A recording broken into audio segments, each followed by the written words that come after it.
So this is what happens when you leave your Olympic gear unattended, I guess.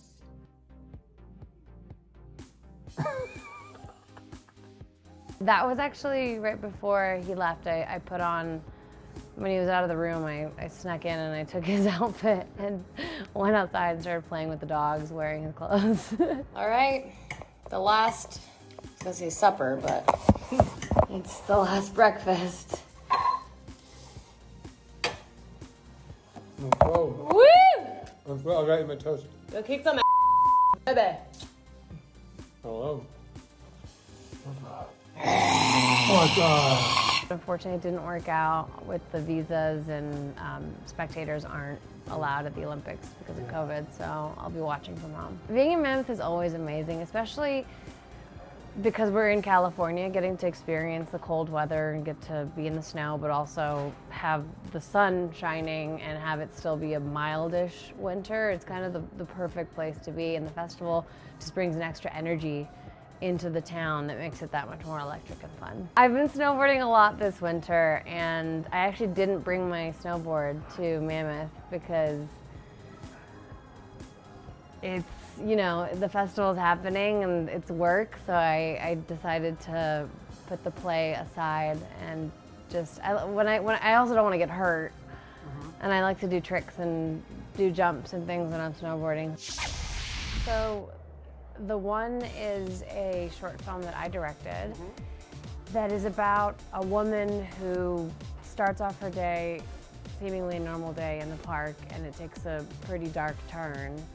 I don't want to give too much away, but it does have a little bit of a Black Mirror type of age of technology twist to it that, that explores a lot of themes about womanhood, the challenges of being a woman, the decisions and choices that we have to make as women, and just technology and whether or not it's moral to do certain things just because we have the ability to do them. This is something that I came up conceptually with a friend of mine, William Day Frank.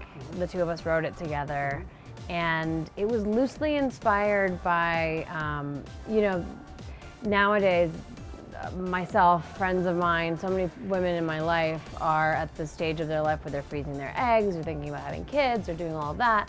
And so the process was so interesting to me once I started to learn more about it, and the fact that you can, like, they're called designer babies, where you can, with technology, you can decide whether you want to have a boy or a girl, or if you want it to have blonde hair or brown hair. Like, the possibilities are endless, and something about that was a little eerie to me, you know, and I thought, if you can do that now, what about in the future?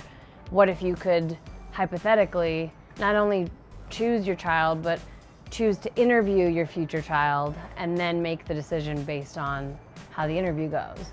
And is that right or wrong? So that's kind of how it came to be.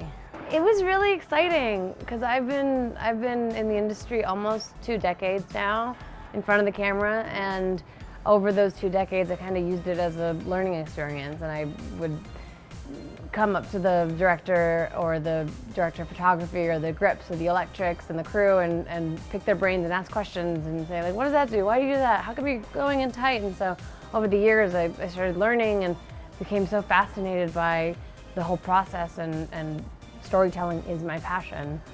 And it's just an exciting way to get to extend and, you know, find a new avenue to tell stories and make impactful narratives that reach people, and hopefully, you know, the goal of my production company is to make female-led stories for women by women, and so this is the first of hopefully many. Thank you for watching. If you want more extra, hit the subscribe button and the bell so you'll never miss a video.